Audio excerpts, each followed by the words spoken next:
Welcome to Leka Eto Speak YouTube channel.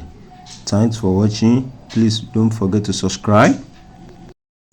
Lovers all over the world, welcome to our YouTube channel. Gẹ́gẹ́ bí ẹ ti mọ̀ wípé update lọ́lọ́kan òjọ̀kan ni a máa ń fún yín. So update eléyìí tí a mú wá yìí, update nípa Adegbodu twins. Gẹ́gẹ́ bí ẹ ti mọ̀ wípé kò pẹ́ púpọ̀ lọ títí tí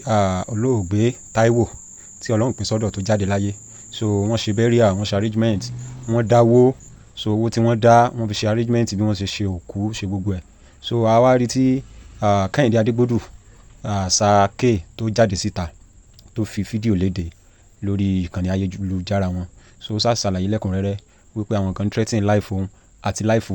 family òun pẹ̀lú ìyàwó ìkejì àtàwọn ọmọ, pé ṣé wọ́n rò pé owó táwọn àwọn èèyàn dá fáwọn sókù ni pé gbogbo làwọn ti ná tán, pé kò tán ká nǹkan kan lẹ̀ gan, because wọ́n ní àwọn tán wá sílé tán wá béèrè pé wọ́n ń sound threatening àwọn ìyàwó àtọmọ tí wọ́n bá gbogbo fóònù wọn náà gbà lọ. So wá ké gbàjarè síta, ó ké gbàjarè sí àwọn ọmọ Nàìjíríà pé kán jọ̀ọ́ kán gbà òun, because táìmù tó ń wà yìí ó jẹ́ táìmù tí inú òun ò dùn rárá. So gbogbo ẹ̀kúnrẹ́rẹ́ gbogbo bí nǹkan yẹn ṣe lọ ẹ káàsán, ẹ káàárọ̀, ẹ kúrọ̀lẹ́, ẹ kálẹ́ níbi tẹ́ bá ti ń gbọ́ mi. Ó depend lórí time tẹ́ bá wà ló jẹ́ kí n kó mẹ́tẹ̀ẹ̀ta yẹn pọ̀. Orúkọ mi ni Kẹ́hìndé Adegbodu JP. Mo kọ́kọ́ fẹ́ dúpẹ́ lọ́wọ́ àwọn èèyàn. Ó yẹ kí n ti jáde kí n ti dúpẹ́, but mi eléyìí gan tí mo fẹ́ ṣe kò tí ì ṣe ìdúpẹ́ proper. So màá kàn dárúkọ àwọn èèyàn kéékèèké kọ̀ọ̀kan. So but mo sì ń bọ̀ wá ṣe ìdúpẹ́ proper lọ́wọ́ everybody. In fact gbogbo ẹ̀yin èèyàn tẹ́ support wa financially, spiritually, morally. So mo dúpẹ́ lọ́wọ́ yín gan fún tí a ṣe yẹ ẹnì kejì mi tí Ọlọ́run pè sọ́dọ̀ tá a ṣe lọ. So ojú òní ti gbogbo yín lágbára Ọlọ́run. Mo dúpẹ́ lọ́wọ́ gbogbo ẹ̀yin tẹ́ ń gbàdúrà fún wa, tẹ́ ń message, tẹ́ ń pè lójoojúmọ́, àtàwọn tọ́lọ́run lò láti jẹ́ kí kinní yẹn kó lọ bó ṣe yẹ kó lọ. Àwọn bíi bàbá wa Dr. Yinka Ayéfẹ́lẹ́ Ọjà, ẹ ṣé bàbá, ojú òní tì yín láéláé. Àwọn bíi bàbá mi Táíwò Òjó, bàbá mi Professor Sam Òjó, bàbá mi bàbá Ṣebí Ọba, Professor Miye, a lot of people, àwọn colleagues mi náà tán wà ní committee. Mo sì máa tún fídíò mi ṣe tí màá dúpẹ́ proper dáadáa, tí màá dákọ̀ everybody. So eléyìí ó wà urgent ló kàn jẹ́ kí n kọ́kọ́ fẹ́ ṣe. Mo dúpẹ́ lọ́wọ́ yín, ojú òní tì yín. Now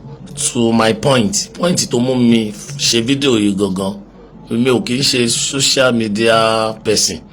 Mi ò really like ẹni tó like náà jù tó máa ń ṣe jù ló ti lọ yẹn, but torí nǹkan kan tó happen ló jẹ́ kí n wá sí online, ló jẹ́ kí n fẹ́ sọ̀rọ̀ tí mo fẹ́ sọ yìí. I think ìgbà tí ká tó bẹ̀rẹ̀ burial planning something, so wọ́n organize committee léyìí tí ó jẹ́ pé dáàdi mi Ọláyínká Ọjà àwọn náà head committee yẹn. So wọ́n dẹ̀ create a group pé láti béèrè fún support lọ́dọ̀ àwọn èèyàn fún anyway tán lè fi support wa. So because àwọn yẹn ni ò jẹ́ kójú tì wá. So bàbá mi Ayéfẹ́lẹ́ dẹ̀ make sure pé àwọn monitor gbogbo nǹkan yẹn dáadáa, everything fi lọ bó ṣe yẹ kó lọ. So now but issue kan happen ní alẹ́ ìjẹta mọ́júmọ́ àná, because èmi ò sí nílé, mo travel, mo lọ sí Ọ̀ṣun State. So around past 9 lálẹ́, so ó ní ìyàwó Táíwò dédé call mi. So but mo rí pé nínú ohun ẹ̀yẹn ó ń panic. Kí ló ṣẹlẹ̀ wá ní àwọn kan kó ìbọn wá bá wọn nílé, pé àwọn mẹ́rin ni wọ́n, gbogbo wọn náà dẹ̀ kó ìbọn wá bá wọn nílé. Pé wọ́n ṣe wọlé immediately wọ́n kàn bẹ̀rẹ̀ pé ibo ni Kẹ́hìndé wà, yàrá Táíwò tó kú dà, àwọn gold tán lò dà, fóònù Táíwò dà. Wọ́n láwọn sọ pé fóònù Táíwò wà lọ́wọ́ mi, wọ́n ní káàkì ńkọ́. Wọ́n láwọn sọ pé mi ì sílé, mo travel, pé kí mọ́tò ẹ̀ náà ni mo gbé lọ nǹkan. Wọ́n sọ pé Kẹ́hìndé yẹn gẹ́gẹ́ làwọn wá pé àwọn fẹ́ rí ibo ló wà, yàrá ẹ̀dà. Wọ́n ṣàwọnú yàrá mi, wọ́n tiẹ̀ tún wọ aṣọ mi lọ, wọ́n dẹ̀ kó àwọn ọba aṣọ tán lè kó, wọ́n kó bàtà. So mo dúpẹ́ pé wọ́n ṣe anything fáwọn ọmọ wọn, àdẹ̀ fọwọ́ kàn àwọn ìyàwó. So wọ́n gba gbogbo phones wọn, wọ́n gba ìwọ̀nba owó tó bá lọ́wọ́ wọn nílé. So now nǹkan tó jẹ́ kí n fẹ́ ṣe fídíò yìí, wọ́n ní lára àwọn pípù yẹn tó wá yẹn ìkànnù wọn make call bóyá ẹni tó rán wọn ó ń pè é pé àwọn ò bá Kẹ́hìndé gangan lé o pé àwọn ọmọ kéékèèké àtàwọn obìnrin làwọn bá àwọn ṣọ́ọ̀ pé àwọn eléyìí lówó kankan lọ́wọ́ kankan pé àwọn ò bá Kẹ́hìndé lé. Now mo fẹ́ clarify nǹkan tó pọ̀ nǹkan tó jẹ́ kí n jáde torí security purpose ló jẹ́ kí n jáde torí ààbò lórí àwọn ọmọ mi àtàwọn ọmọ Táíwò àti family mi àtèmi gan wọn ló fà mí ìbá ti ṣe tí mo fẹ́ ṣe but mo ti rò pé this is the only way tí mo lè fi express ara mi tí mo lè fi kíró ẹ̀ má bàa tún wọ́n kọ́ ọ̀mù because mo mọ̀ èmi thought mi bí mo ṣe rò ó ni pé àwọn tó wá sílé owó táwọn èèyàn send sí mi through platform tí Bàámi Ayéfẹ́lẹ́ create so wọ́n rò pé owó yẹn ṣì wà lọ́wọ́ mi wọ́n rò pé owó yẹn wà lọ́wọ́ mi so nǹkan motion tán bá wá sílé nìyẹn imagine ọjọ́ yẹn ló pé ìjẹ́jọ́ tá a sin Táíwò àwọn kò kàn wọ́n pé èèyàn ti ẹ̀kú bóyá èèyàn mọ̀ so kò kàn wọ́n nǹkan táwọn wà after nìyẹn so mo fẹ́ ṣe nǹkan tí mo dẹ̀ fẹ́ ṣe yẹn ni pé wọ́n ń pè níbi kéèyàn kó àkóyawọ́ ìfàmù pé nǹkan tí mò ń ṣe inú Bàámi ò ní dùn sí ìyẹn Ayéfẹ́lẹ́ wọn à ní fẹ́ kí n ṣe but mo wò pé this is the only way tí mo lè fi ṣe láti save ara mi àtàwọn family mi kíró ẹ̀ má bàa tún happen mọ́ torí àwọn olè tó wá wọn wá lóru alẹ́ náà wá past 9 lálẹ́ náà wá wọ́n dẹ̀ náà lò more than 45 minutes so gbogbo àwọn security àdúgbò wọ́n gbìyànjú bọ̀ kán tó débẹ̀ kémi tó rí wọn get àwọn people ẹ̀ ti ṣe nǹkan tó fẹ́ ṣe wọ́n ti lọ so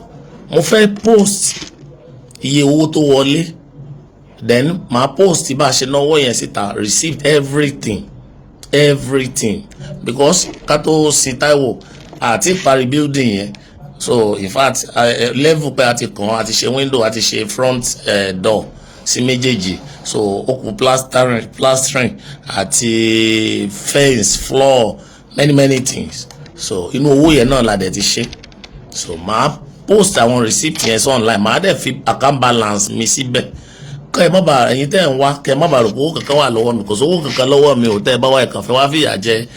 mi lásán àbí àwọn ọmọ lásán ni o èmi ò dẹ̀ àwọn ò kí ń gbélé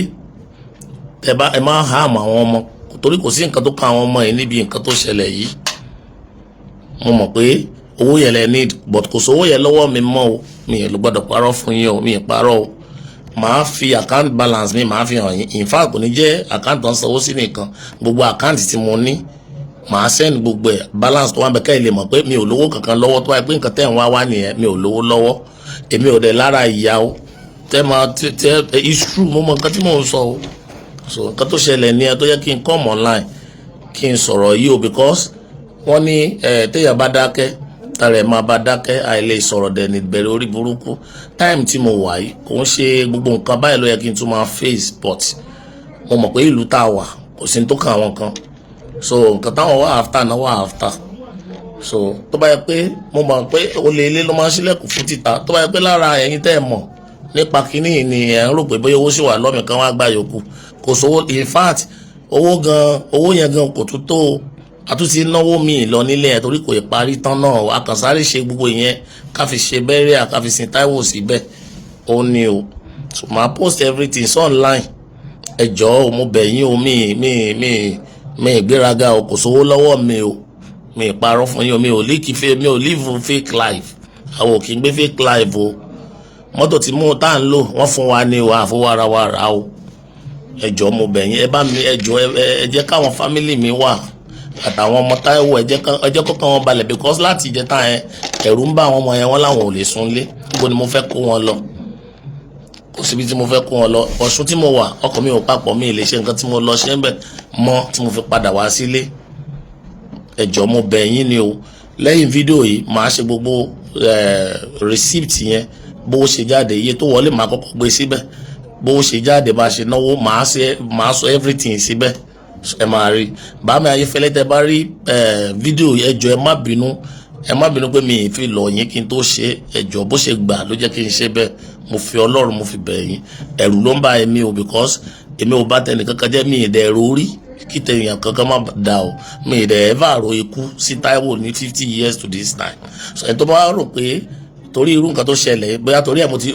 ó ti sọ mí di mílíọ̀nìà àbí bílíọ̀nìà irọ́ lẹ pa o mo mọ̀ pé ó máa sọ mí di later but gbogbo owó tán dá kò sówó lọ́wọ́ mi o ó ní mo ní kí n sọ ẹ jọ̀ọ́ o ẹ̀yin èèyàn ẹ bá mi bẹ̀ wọ́n ẹ̀bẹ̀ ni mo lè bẹ̀ wọ́n o mi lágbára kankan o lẹ́yìn Ọlọ́run lẹ́yìn àdúrà mi ò ní kankan o ẹ jọ̀ọ́ o ẹ dákun ẹ má wálé láti wá hàmù àwọn ọmọ mi àtàwọn ìyàwó àti àwọn ọmọ Táíwò ẹ jọ̀ọ́ ẹ kàn tí ẹ rò pé à ń mọ̀ ọ́n lọ́wọ́ ẹ jọ̀ọ́ ẹ kàn tí ẹ rò pé à ń mọ̀ ọ́n lọ́wọ́ mo bẹ̀ yín ni mi ò lágbára kankan ibẹ̀ ni mò ń bẹ̀ yín o so after this video ẹ máa rí gbogbo post yẹn gbogbo receipt bá ṣe náà àti iye tó kù láwọn àkáǹtì mi tí mo ní so mo rò pé tẹ́ bá rí yẹn bóyá ọkàn yín máa balẹ̀ pé mi ò parọ́ and tó bá dẹ̀ jẹ́ pé another reason lẹ fi wá mo mọ̀ pé mi ò ṣẹ̀yìn o mi ò dẹ̀ṣẹ̀ anybody o mi ò ṣẹ̀yìn o mo mọ̀ èèyàn kì í rìn kórí má mi o tó bá yẹ pé mo ṣẹ̀yìn ẹni tí mo bá ṣẹ̀ kó sọ o màá bẹ̀ o mi ò proud o lọ́wọ́ tí mo wà yìí o mi ò proud mi ìgbéraga o mi ì dẹ̀ ní kankan tí mo gbẹ́mi lé o ju Ọlọ́run lọ o ẹ jọ̀ọ́ o ẹ dákun ẹ má jẹ́ kó tó jẹ́ tẹ̀léńtẹ̀lé ẹ má tún já fi social media popular lẹ́ẹ̀kejì mo bẹ̀ yín torí Ọlọ́run ẹ ṣé o. Lovers all over the world ọ̀rọ̀ lẹ ti gbọ́ ẹ̀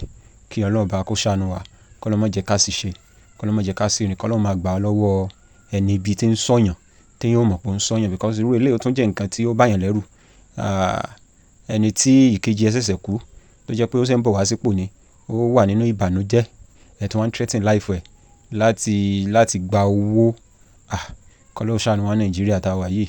kọ́lọ́ ó mọ̀ fi wá lé ìkà lọ́wọ́ so ẹni tẹ́ bá ṣe ń darapọ̀ mọ́ orí ìkànnì wa ẹ bá wa subscribe ẹ like ẹ comment ẹ share ẹ follow so I really appreciate the support yín so far so we love you all thanks for watching.